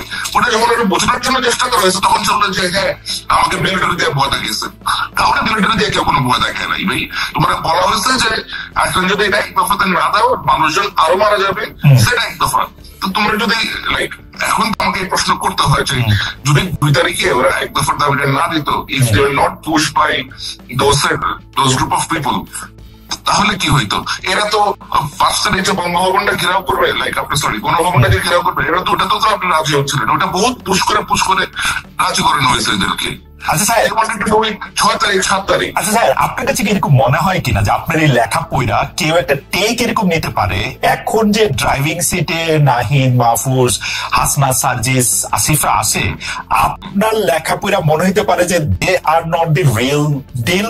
আমার রিয়েল ডিলটা রয়েছে হচ্ছে এই কয়জনের মধ্যে, আপনি যারা সালমান কইছিলেন বা সাদিক কায়ে বা মাসুদ বা বিদেশি সাংবাদিক, তারা এটা মনে হইতে পারে কিনা যে আপনি ওদেরকে একটু এরকম উচিত হবে না, এরকম মনে হওয়া উচিত হবে না। আর নাহিদ বলেন, আপনি আসিফ বলেন, অথবা যারাই ছিল তখন তাদের সাথে কিন্তু আমার কোন রকমের তখন যোগাযোগ ছিল না, সরাসরি রকমের ভায়া যোগাযোগ ছিল। এবং আমি বুঝতেছিলাম যে তারা 1 পা যাচ্ছে 2 পা পেছাচ্ছে, 1 পা যাচ্ছে 2 পা পেছাচ্ছে, they are kind of confused যে কি actually what would be their correct decision। তাদেরকে যখন পুশ করা হয়েছে বিভিন্ন অ্যাঙ্গেল থেকে, শুধু আমার এখান থেকে গেছে তা না, আরো বিভিন্ন অ্যাঙ্গেল থেকে অনেকেই তাদেরকে নিশ্চয় অ্যাডভাইস করেছেন, and accordingly they have taken the correct decision। সুতরাং এখানে আমার সাথে যার কানেক্টিভিটি ছিল, আমি দেখেছি how he was maneuvering the entire operation and keeping his calm, that's all I have praised, এর থেকে বেশি কোনো কিছু না। এবং এটা আমার মনে করা উচিত আমাদের, কারণ আমাদেরকে তো ধরেন যে কাজটা করেছে, যে রোলটা প্লে করেছে, you need to give them the thanks, give them the appreciation that you have done a great job। আচ্ছা স্যার, আপনার কাছে কি কখনো মনে হয় যে আপনি খুব মানে ওপিনিয়নেটেড, কারণ আপনি সোশ্যাল মিডিয়াতে দাবি তুললেন আদিলুর রহমান খান এবং সৈয়দ রেজানা হাসানকে পতন করে ফেলতে হবে, তাদেরকে বাদ দিয়ে দিতে হবে, এইটা মানে এটা কিরকম জানতে পারে? এটা তো আসলে এখন আমি এই মুহূর্তে সকল জিনিসটা তো এখন প্রকাশ করতে পারবো না, কিন্তু মূল মাস্টার মাইন্ড, অনেক কিছুর মূল মাস্টার মাইন্ড একটা লোক আছে, এই লোকটার নাম হচ্ছে নুরুল ইসলাম ছোট। ওকে, এই লোকটা অনেক কিছুর মাস্টার মাইন্ড, তার সাথে অনেক আছে, মুস্তাহিন জহির, তারপরে আরো কে আছে, এদের একটা চক্র আছে। এই চক্রটা কি চায় সেটা আমরা জানি, কিন্তু সেটা বাংলাদেশে সম্ভব হবে না, সরি। আপনি যেহেতু আমি বলে ফেললেন, এই চক্রটা কি চায়, মানে ফাহাম আব্দুল সালাম ওদের পক্ষের লোক, মানে আমি বোঝার জন্য বলতেছি, ফাহাম আব্দুল সালাম ওদের শত্রু। আচ্ছা মানে আমি এখন খালিদ ভাই, আপনি মজার জিনিসটা দেখবেন, এখন যখন আমরা ন্যাশনালিস্টিক কথাবার্তা বলবো, বাংলাদেশ সেন্ট্রিক কথাবার্তা বলবো, ফাহাম আব্দুল সালামকে বানানো হবে ভারতের চর, ভারতের আমার বানানো হবে আমি কচুকের থেকে শিক্ষা আসলে জিনিসপত্র এবং বহুত কিছু আসবে। ওকে, সো আমি তো কচুকের থেকে শিক্ষা আসতে হ্যাপি, আমি তো দিল্লির থেকে শিক্ষা আসতে চাই নাই ভাই, আমি তো বাংলাদেশি পোলা, আমি কতগুলো আমার দেশের জন্য। তুমি এসে এই হয়েছে ওই হয়েছে, এগুলা কি বুকে চুরি করার কোনো দরকার আছে নাকি? Work for your country, talk your people's language, like dance in their tune. Don't dance with anybody else's tune. That's my message is very straightforward. I am for my country. I am for my people. I will serve their purpose. I will work for them, and I will, if required, I will like. আচ্ছা sir, এই সিরিজে আমার এটা শেষ প্রশ্ন, ধরেন আপনি এই ঘটনাটার বিস্তার বা এটার পক্ষের প্রমাণ আপনি দিবেন হচ্ছে আসলে পরে ক্রমশ আপনি লিখবেন, এটা বুঝাই যেতেছে, কারণ আপনি যেটা বলেন সেটা কিন্তু যখন পর্যন্ত আপনি এটা লিখেন নাই তখন এই নামগুলি বলা এটা ঠিক, মানে হাউ ডাজ ইট সাউন্ড, মানে আপনি এটা হচ্ছে কি আসলে এখানে ভাই যারা এটার সাথে যুক্ত আছে এবং যারা এই জিনিসগুলোর ব্যাপারে কম বেশি, আবার ফাহাম ভাই, he will also agree, you ask any politically, এটা তো বোঝা গেল ফাহাম যেহেতু ওনাদের শত্রু, ফাহামও তো এই কথাই বলবেন। তাহলে আপনি আপনার যে of course you have a large circle back in Bangladesh, you just run this things, you just run what I said, যে ওই স্পেসিফিক দরগা শরীফ, ওই একটা নিষিদ্ধ ঘোষিত যে পার্টি, এটার অ্যাক্টিভ করতে যাচ্ছে কে, এটার যে ব্যান্ড আছে এটার ব্যান্ডটা কে লিফট করতে চায়, গোলাম সারওয়ার নামে একটা ক্যারেক্টার আছে, এক লয়ার, সে কোথায় কোথায় গিয়ে কোঅর্ডিনেট করে বেড়াচ্ছে, এগুলো সব আমরা জানি রে ভাই, কি কোথায় যাচ্ছে, everybody like we know all of this things. আমি আপনার কাছ থেকে কথাটা একটু কায়রে নিয়ে আমি একটু ফাহামের কাছে একটা খেলার কথা বা একটা লক্ষ্যের কথা সায়ের কিছুটা বললো, আমি একটু জানতে পারি বা আপনি একটু বলতে পারেন যে এই লক্ষ্যটা আসলে কি, মানে বাংলাদেশটা কি করবে, মানে মানে কি হইলে সবাই খুব খুশি হবে, মানে সায়ের যে নামগুলি বললেন এবং যারা দেখতেছি যে বাংলাদেশে অনেক কিছু নিয়ে যাদের অনেক ক্ষোভ দুঃখ, সবাই খারাপ, কি হইলে বাংলাদেশটা একটু ভালো হবে, মানে লক্ষ্যটা কি? মানে সায়ের তো বললো না, সায়ের হয়তো পরে বলবে যে কিছু একটা লক্ষ্য তো আছে। আমি আসলে জানি না, আমি সায়ের মতো একটা ইনফরমেশন তো আমার কাছে নাই। তবে আমি একটা কথা, মানে I am confident about it, যে বাংলাদেশে অনেক মানুষ অনেক কিছু প্ল্যান করে, খুব গ্র্যান্ড আইডিয়া নিয়ে, এগুলো ফেল করে। ফেল করে কারণ হচ্ছে গিয়ে এই সমস্ত চাহিদার মূল কারণ কিন্তু বাংলাদেশের পরিবর্তন না, এটা হচ্ছে আমার ব্যক্তিগত কিছু চাওয়া, ব্যক্তিগত গ্রাজ, ব্যক্তিগত আমি ওরা পছন্দ করি না ও ইসলামিস্ট, আমি ওরা পছন্দ করি না ও সিআইএ দালাল, এমনি করে সবাই গুটি চাওয়াচাই করে। এবং আমি জিনিসটা ওইভাবে দেখি, এবং আমি এটা বল খেলনা হিসেবে মনে করি, মানে এইটার সাথে এটাকে আমি কোনো থ্রেট মনে করি না। তারা চেষ্টা করছে, তারা অনেক কিছুই চেষ্টা করবে, যেমন তারা, আমি জানি না তাদের মানে মোডাস অপারেন্ডি কি, যেটা আমি জানি না, কিন্তু আমি একটা জিনিস মনে করি, বাংলাদেশে যদি আপনি কিছু চেঞ্জ করতে চান আপনার হিউজ পাবলিক সাপোর্ট লাগে। I don't think they have got it. অনেকে যে বলে যে বিএনপির পাবলিক সাপোর্টটাই ওইটা, যেহেতু বিএনপি একটা বড় দল, কিন্তু আমরা যেটা মনে করতেছি ওরা যেটা কথা বলতেছে সেইটা আসলে বিএনপি তাদের সাপোর্টটা পাই বলে বিএনপি বড়, আসলে বিএনপির আদর্শের জন্য বিএনপি বড় না। Whatever doesn't count. ভোটের দিনে কি থাকে, ভোট দিয়ে হচ্ছে কথা, আপনি তো বিয়ে করতে বসেন নাই, আপনি তাকে ভোট দিবেন, রাইট? এখন এটা আমি ছোটবেলার থেকে শুনে আসছি যে বিএনপি একটা ক্লাব, সো বি ইট। আপনার যদি মনে হয় যে একটা ক্লাব, দ্যাটস ফাইন, কিন্তু ভোট কাকে দেয় হচ্ছে এর কথা। যদি ওরা ভোট এখন বিএনপি না দেয় তাহলে তো বিএনপি পারবে না। ফ্রি অ্যান্ড ফেয়ার ইলেকশন হলে দেখা যাক। I don't want them to be in পাওয়ার। আমার অ্যাক্টিভিজমে একটাই কারণ, গত 10-12 বছর ধরে একই কথাই বলছি, বাংলাদেশের মানুষ একটা ফ্রি অ্যান্ড ফেয়ার ইলেকশনে যাকে ভোট দেয় মেনে নেব। যদি বিএনপি পায় বিএনপি, যদি সিপিবি পায় সিপিবি, যদি জামাত ইসলামী পায় Jamaat Islami, I agree completely. কিন্তু আপনাকে একটা ফ্রি অ্যান্ড ফেয়ার ইলেকশন দিতে হবে, that's all I want. Okay sir, আমি ফার্মের কাছে আবার একটু আসবো। স্যার, আমি একটা জিনিস জানতে চাচ্ছিলাম যে আমার এখানে একজন সাংবাদিক এসেছিলেন, তো তার সাথে আলাপ প্রসঙ্গে তিনি আমাকে জানালেন যে জনাব তারেক রহমানকে দেশে ফিরতে দিচ্ছে না জনাব ইউনূসের সরকার, তাকে আসলে বিভিন্ন ভাবে মাইনাস করার একটা পরিকল্পনা করা হচ্ছে। এই ব্যাপারে আসলে আপনার কোনো তথ্য আছে কিনা? আমরা প্রশ্নটাকে আরেকটু ঠিক করতে চাই। জনাব তারেক রহমান দেশে ফেরাটা কবে ফিরবেন, এখনই ফেরা উচিত কিনা, তিনি কোনো কিছু আশঙ্কা করতেছেন কিনা? আমি আসলে আই হ্যাভ নো আইডিয়া উনি কি প্ল্যান করতেছেন, অথবা কারণ আমার তো এটা থাকাও স্বাভাবিক না আসলে। কিন্তু আমি বিভিন্ন ভাবে বিভিন্ন সূত্রে যা জানতে পারি অথবা যা বুঝি যে বিশেষ যে গোষ্ঠী আছে সেই গোষ্ঠী বাংলাদেশে সহসা নির্বাচন হোক এটার পক্ষে তারা না। তারা চান বাংলাদেশের যে অবস্থায় বর্তমানে আছে অন্তর্বর্তী সরকার, এটাই আরো দীর্ঘায়িত হোক, অন্তত 2-3 বছর আরো দীর্ঘায়িত হোক, এবং তারপরে তারা একটা অবস্থাতে গিয়ে নিজস্ব একটা সুবিধা মতো পর্যায়ে পৌঁছে তারপরে তারা ইলেকশনটা দিতে চান। এবং তাদের ইলেকশন কন্ডাক্ট করতে তাদের কাছে অবশ্যই প্রথম বাধা হচ্ছে মূল যে পলিটিক্যাল পার্টিগুলো আছে, বিএনপি, জামাত, গণ অধিকার পরিষদ এবং অন্যান্য যে সমস্ত আপনার লিডারশিপ আছে তারা, সুতরাং অবশ্যই তারা তো চাইবেন না যে মিস্টার তারেক রহমান বাংলাদেশে যাক, বাংলাদেশে গিয়ে উনি লোকজনের সাথে ইনভলভ হোক। তো এনার তার ফেরা ঠেকাতে অবশ্যই অনেক রকমের তৎপরতা থাকতে পারে, বাট আমি নিশ্চিত না যে এরকম তৎপরতা আছে কিনা। বাট আমি বিএনপির লোকজনের কাছ থেকে আমি জানি যে উনি যথেষ্ট ইন্টারেস্টেড বাংলাদেশে ফেরত যেতে। ওনার মায়ের চিকিৎসা এখনো চলছে ইউকেতে, তো উনি হয়তো নিশ্চয়ই ওরকম একটা সুবিধাজনক সময় বাংলাদেশে ফেরত যাবেন। মানে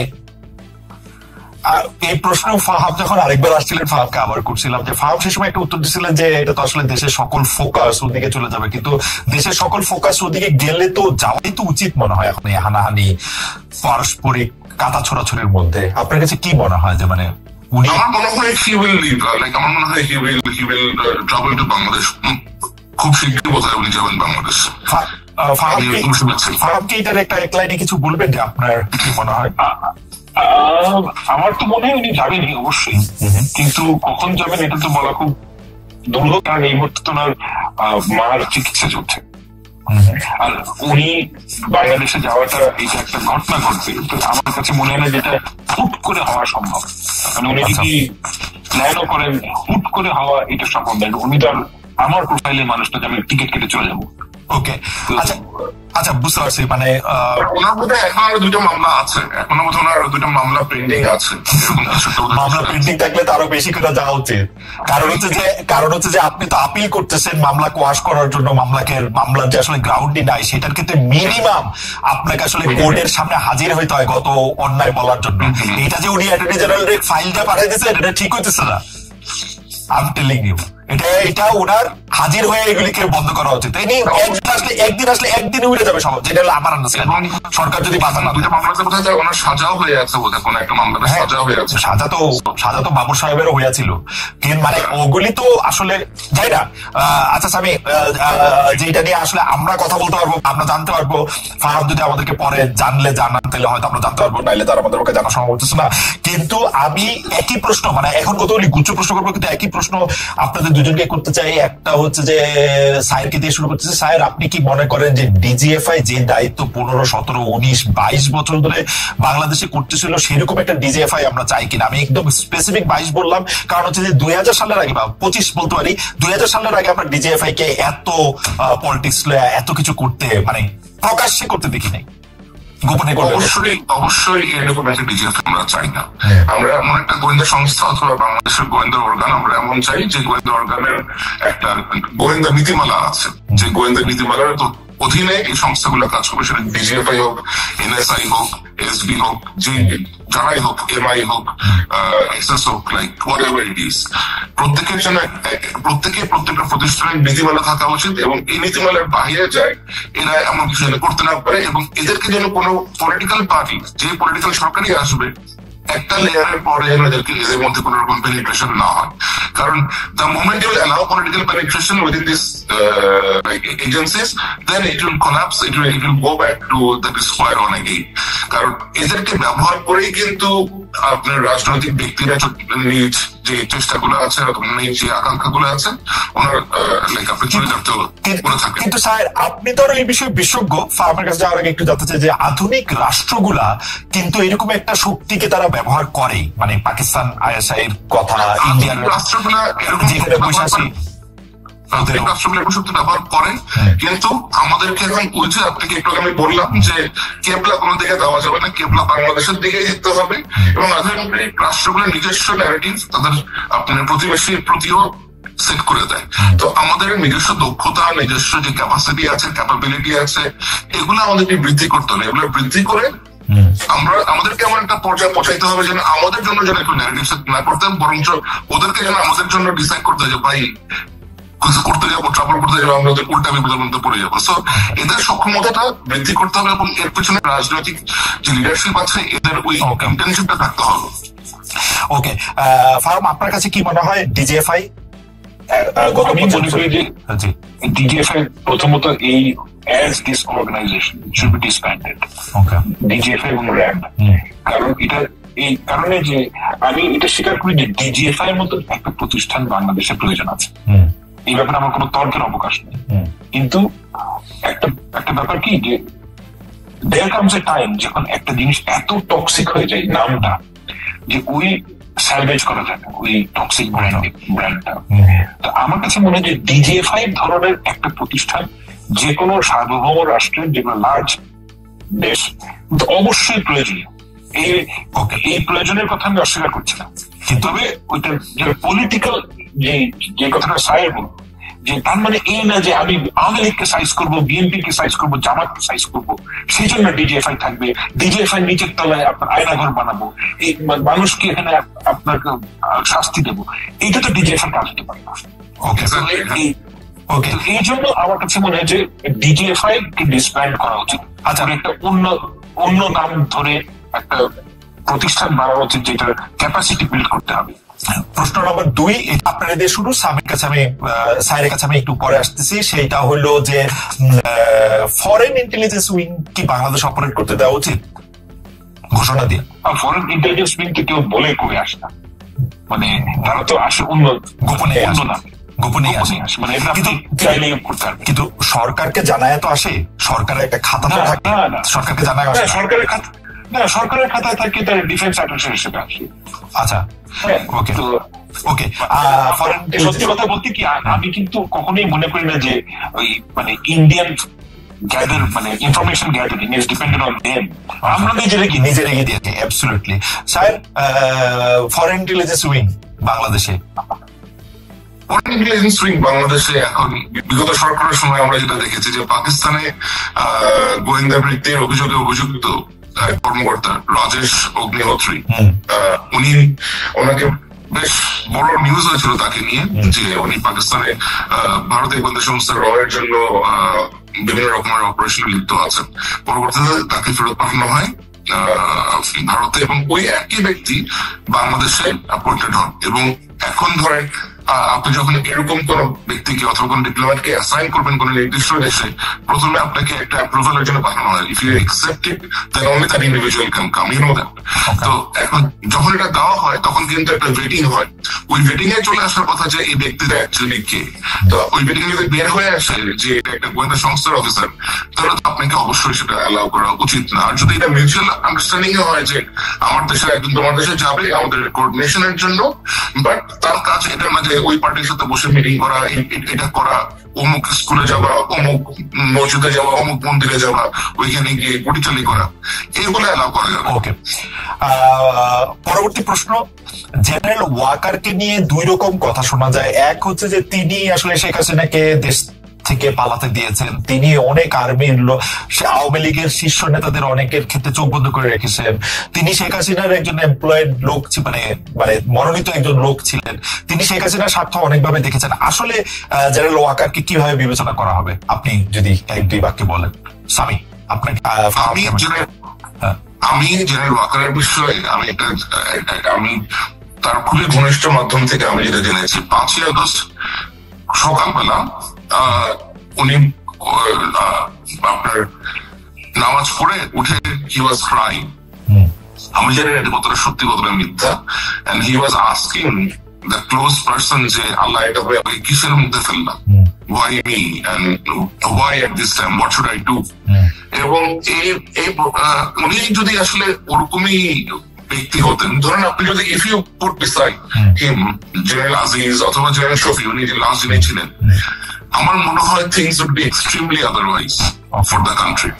এই ভদ্রলোক উনি মিলিটারি অফিসার হিসেবে যথেষ্ট জ্ঞানী একজন অফিসার, এবং তার যোগ্যতার নিয়ে তিনি শেখ হাসিনাকে হেলিকপ্টারে উঠাইলেন কেন? এখন হেলিকপ্টারে না উঠে এখন উনি allow to let people kill. লোকজনটা আগে আটকে দিতে পারতেন, উনি চাইলে তো পারতেনই। He let people come and then Sheikh হাসিনাকে হেলিকপ্টারে উঠাইলেন, মানে এটা কেমনে, এই গল্প আমরা পরে কেমনে মিলাবো? উনি তো ব্যারিকেড দেন নাই লোকজনরে, আর্মি ব্যারিকেড দেয় নাই, কিন্তু আর্মি ঢাকার প্রত্যেকটা জায়গা থেকে লোকজনের ছাড়ছে, লোকজন আসছে, আসার পরে উনি আবার হেলিকপ্টারে তুলে দিয়েছেন মাননীয় প্রধানমন্ত্রীকে তার আমলে। এখন শেখ হাসিনাকে যে প্রথম হেলিকপ্টারে উঠতে দেওয়া হলো, এটা হয়তো প্রেসিডেন্টের কাছ থেকে ইনস্ট্রাকশন আসতে পারে, রাষ্ট্রপতিকে আপনি জিজ্ঞেস করতে পারেন যে আপনার কাছ থেকে আসছে কিনা ইনস্ট্রাকশন। ওকে, এটা নিয়ে আবার কিছু, এটা একটা ভালো কথা বলছেন, আমি প্রেসিডেন্টের কথাটা ডায়েরিতে লেখা রাখলাম, যদি সুযোগ পাই তাহলে নিশ্চয়ই জিজ্ঞেস করবেন। গল্পগুলির টির মাথা একটু কাইটা দেন তো, যে এইটা না, আমি হলো একই কাজ করতাম, মানে আমি যদি ওনার জায়গায় থাকতাম, আমি জান না, আমি যদি মিলিটারি চিফ হতাম, তখন ঘটনা হচ্ছে এরকম যে আপনি at that point in time নিয়ম যে যদি জনগণ যদি গণভবনে যায়, হাসিনাকে ধরে মুসলিমের মতন করে উল্টা করে ফাঁসি দিয়ে আর 3 দিন ধরে লটকায় রাখবে, অ্যাবসলিউটলি গ্যারান্টিড এই ঘটনাটা ঘটতো। এখন আপনি যদি ওইটা অ্যাভয়েড করতে চান, আপনি হোয়াট আর দ্য অপশনস? আপনি তাকে দেশ থেকে বের করে দেন, এটা নাম্বার 1। নাম্বার 2 হচ্ছে আপনি তাকে কোনো জায়গায় ভরে রাখবেন, অর্থাৎ মানে জেলে কোনো একটা জায়গা রাখবেন। জেলে রাখতে গেলে মহাবিপদ হতো এই সময়, এই দেশেরই মানুষ গিয়ে ওই জেল হয়তো ভেঙে তাকে বের করে হয়তো মুসলিমের মতো করে লটকাই দিত। তো উনি ওই মোমেন্টে যেভাবে চিন্তা করেছেন, দেখেন উনি তো ওই মোমেন্টে জানেন নাই। আমরা কিন্তু সবাই ভাবছিলাম যে হাসিনা পালালে আওয়ামী লীগের লোকটা মনে করতো লাখ লাখ লোক মারা যাবে, হ্যাঁ 100টা লোক তো মরেনি, বাংলাদেশের মানুষ তো আসলে প্রতিশোধ পড়ানো হয় নাই। কিন্তু ওই বিপদটা তো ওই সময় আমরা কেউ জানতাম না। তো ওই না জানা অবস্থায় উনি এট দ্যাট মোমেন্ট উনি মনে করেছেন যে হাসিনাকে বিদেশে পাঠানো হচ্ছে বেস্ট অপশন। এবং এটা এমন না যে আমি আমার আত্মীয়কে বাঁচালাম, আমার কাছে মনে হয়েছে যে ওই মোমেন্টে অনেক সেন্সিবল লোক এই ডিসিশনটাই নিত, অনেক সেন্সিবল লোক। এখন হয়তো নিবে না, কিন্তু ওই মোমেন্টে থাকলে ওই ডিসিশনটাই নিত। কিন্তু আমি একটা জিনিস বুঝতে পারি না, মানে কেন আমার কাছে একটু লাগে যে শেখ হাসিনার তো Ashis, can we extend for another 10 minutes or 15? Sorry, thank you. যেটা হইলো যে মানে শেখ হাসিনার তো ওই মুহূর্তে মাইরা ফেলতে কেউ চায় নাই, পদত্যাগই করাইতে চাইছে। তো সেনাপ্রধান গিয়া তাকে বলবে যে আপনি হ্যাঁ না না, আমি 5 তারিখের ঘটনা বলতেছি না, যখন লোক আসছে, মানে মানুষ তো পদত্যাগ চাইতেছিল 3 তারিখ 4 তারিখ 1 তারিখ থেকে 1 দফা তারপর চালু হইলো। তো তাকে হেলিকপ্টারে উঠানোর থেকে তারা তো পদত্যাগ করানোটা সহজ ছিল না, মানে একজন যদি সেনাপ্রধান মনে করে this is the right thing to do. Because এইটা আমি কেন বলতেছি, এটা আমাদের দেশের জন্য একটা অসম্মানজনক কাজ হয়েছে। সবকিছুর জন্য তো সবকিছু মিলাই তো এটা একটা কেমন কাজ হয়েছে, সবকিছু মিলাই পালায় যাওয়াটা, তারপরে হচ্ছে যে ওইখানে গিয়ে আবার প্যাক করাটা, সবকিছুই তো। দেখেন Hasina is psychotic character, you have to understand. আমার কাছে মনে হয় যে ওয়াকার সাহেব এটা জানেন যে হাসিনা হচ্ছে গিয়ে এমন একটা ক্যারেক্টার যে বিপদে পড়লে আপনার পা ধরে সালাম করবে, যেই বিপদ কেটে দিয়ে আপনার কল্লা কেটে দিবে।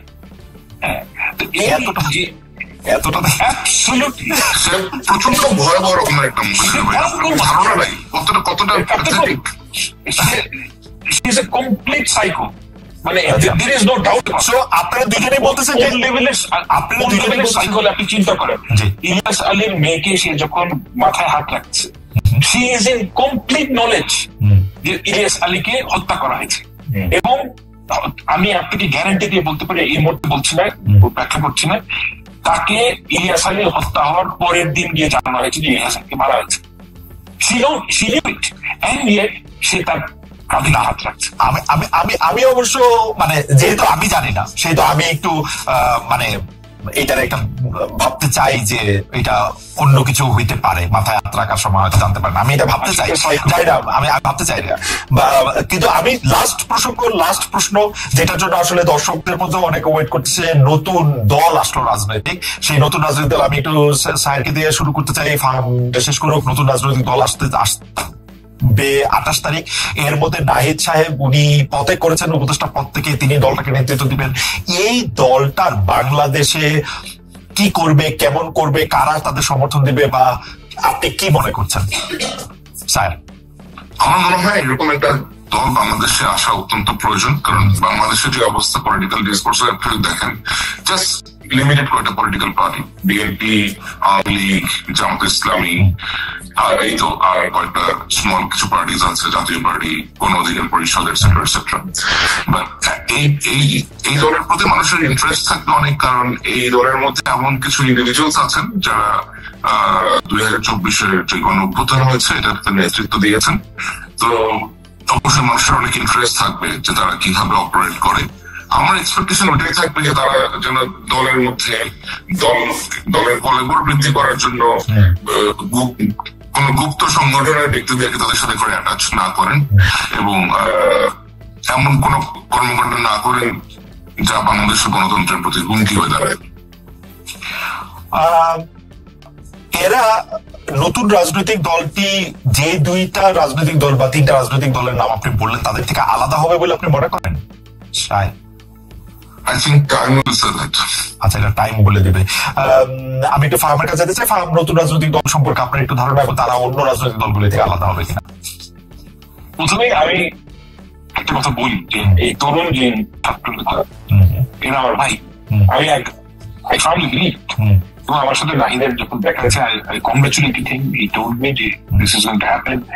আমি তাদের সর্বাঙ্গীন মঙ্গল কামনা করি এবং আমি পুরোপুরি মনে করি যে বাংলাদেশের জন্য এটা একটা খুবই জরুরি জিনিস। বাংলাদেশের যে পলিটিক্যাল বন্দোবস্ত, অর্থাৎ আওয়ামী লীগ চলে গেলে, আওয়ামী লীগ না থাকলে আওয়ামী লীগের যে ভোট এটা দেওয়ার জন্য একটা প্রপার বিরোধী দল অনেকগুলা সরকার মানে লেজিটিমেট কন্টেন্ডার থাকা উচিত এবং সেই কন্টেন্ডার থাকার জন্য অনেকগুলো দল থাকলে ইটস গুড, হেলথি পলিটিক্স থাকা উচিত এবং আমি তাদের সর্বাঙ্গীন ভালো জিনিস কামনা করি। It's truth. না, দ্য কোয়েশ্চেন হচ্ছে যে তারা কি ধরনের পলিটিক্যাল পার্টি হবে। This is a very important question. আমার কাছে যেটা তাদের জন্য যে পলিটিক্যাল ন্যারেটিভ, আপনি তো এটা সারা জীবন এটা পেডল করতে পারবেন না যে আমরা তরুণদের দল, এটা তো ধরেন এখন পারবেন, নেক্সট নির্বাচন হয়তো পারবেন, তারপর পারবেন। তো এটার জন্য কিছু পলিটিক্যাল প্রোগ্রাম থাকতে হবে, পলিটিক্যাল ন্যারেটিভ থাকতে হবে যেটা কন্ট্রাস্ট করে with BNP and Jamaat Islami. And this is a very challenging area. মানে আপনি যদি এমন একটা পলিটিক্যাল পার্টি, এমন একটা ফিলসফি নিয়ে আসেন যেটা বিএনপির সাথে ভীষণ ভাবে অ্যালাইন করে, তাহলে আপনার জন্য ওই পলিটিক্স নিয়ে মানুষের কাছে যাওয়াটা খুব খুব ডিফিকাল্ট হবে। মানে আপনি তো না বাদে কাজ দিয়ে মানে পলিটিক্যাল ফিলসফি ঠিক করতে পারবেন। মানে আরেকটা ছোটদের বিএনপি হইলে খুব বেশি সুবিধা হবে না, বা ছোটদের জামাত ইসলামী হইলে। আমার কাছে মনে হয় সেন্ট্রাল লেফটে গেলে তাদের জন্য বেটার। ছোটদের সিপিবি বা বড়দের সিপিবি না, সেন্ট্রাল লেফট মানে আমি ঠিক মানে বামপন্থা হিসেবে বলি নাই। ও আচ্ছা আচ্ছা, আমি বলছি যে প্রোগ্রাম গুলা, কারণ বাংলাদেশে আমি মনে করি না যে আওয়ামী লীগের যে ন্যারেটিভ, সেই ন্যারেটিভ যদি আপনি আনা শুরু করেন আপনি পলিটিক্সে টিকতে পারবেন। কিন্তু আপনার যে পলিটিক্যাল ইকোনমিক প্রোগ্রাম, সেই ক্ষেত্রে আপনি সেন্ট্রাল লেফটের পজিশন ধরলে কিন্তু এটা সফল হওয়ার সম্ভাবনা আছে। আচ্ছা, মানে লাস্ট মন্তব্য সেইটা হচ্ছে যে স্বামী আওয়ামী লীগের নেগেটিভটা বিএনপি এখন বেশি করে বলতেছে, এটা মানুষজন একটা বলেন। আর দুই নাম্বার কথা হচ্ছে যে এই বিএনপি এই তরুণ যে রাজনৈতিক দল হচ্ছে তাদেরকে, তারপর হচ্ছে গণ অধিকার পরিষদকে, নূর সাহেবের দলকে শেষমেশ নিয়ে 5টা 3টা 4টা 2টা দিয়ে একটা নির্বাচনী বলয় তৈরি হবে জামাত ইসলামকে বাদ দিয়ে আর বাকি সবার মধ্যে। এইটা সময় আপনি কত দেখেন? আপনি একটু যদি 20-40 মিনিটে যদি একটু বলেন, এইটা আমি ফাহাম থেকে একটা লাস্ট লাইন শুনবো। এটা আওয়ামী লীগের নেগেটিভ বিএনপি বলে, এটা হচ্ছে আওয়ামী লীগের ন্যারেটিভ বিএনপি বলে, কারণ বিএনপির কথাবার্তা আওয়ামী লীগ থেকে বেশ different. Like the way I have notice যে তারা ওদের বডি ল্যাঙ্গুয়েজ, টোন এবং approach is very different than Awami League. আর ওরা অন্যদের সাথে কোন রকম মোর্চা করবে কিনা অথবা যৌথভাবে নির্বাচন করবে কিনা, এগুলো সম্পূর্ণভাবে তাদের রাজনৈতিক ব্যাপার। আমি এই সমস্ত রাজনৈতিক ব্যাপারের মতামত প্রকাশ করতে খুব বেশি একটা কমফোর্টেবল না। ওকে, ঠিক আছে। আমরা ফাহাম কি বলি যে ফাহাম আসলে আওয়ামী লীগের নেগেটিভটা বিএনপি দিতেছে কিনা এখন অনেকে বলতেছে না। আচ্ছা, কোন নেগেটিভটা দিচ্ছে? এই যে বলতেছে 71 মুক্তিযুদ্ধ, আওয়ামী লীগ যেরকম করে কথা বলতো, এটাকে ভাঙা যাবে না, সংবিধান চেঞ্জ করা যাবে না, প্রেসিডেন্টকে সরানো যাবে না, বঙ্গবন্ধু 32 নম্বর ভাঙা ঠিক হয় নাই, ইত্যাদি। আমার কাছে তো দেখেন, আপনি যদি একটা রেসপন্সিবল পলিটিক্যাল পার্টি হন, আপনি যে কোনো একটা জিনিস চাওয়ার আগে আপনি বুঝতে পারেন how to deal with it. আপনি চুপ্পুকে সরাবেন, দ্যাটস ফাইন। চুপ্পুকে সরানোর পর কি আসবে? এটা একজন ইউটিউবারের কাছে গুরুত্বপূর্ণ বিষয় না, কিন্তু যখন আপনি একটা রেসপন্সিবল পলিটিক্যাল পার্টি হবে তখন আপনি দেখবেন যে চুপ্পুকে যদি সরানো হয় এরপর যে লোকটা আসবে সে কি হবে। আমরা একটা ডিজে ঠিক করতে পারি না, আমরা একটা ডিজে ঠিক করতে গেলে পুরো জাতি দুই ভাগ হয়ে যায়। একটা শিল্পকলার ডিজে ঠিক করতে গেলে, একটা প্রেসিডেন্ট ঠিক করতে গেলেও সর্বনাশ হয়ে যাবে। তো এই কারণে তারা চুপ্পুর ফ্যান না BNP. Chuppu is literally, not literally, Chuppu is effective in effect, is in house arrest. Right.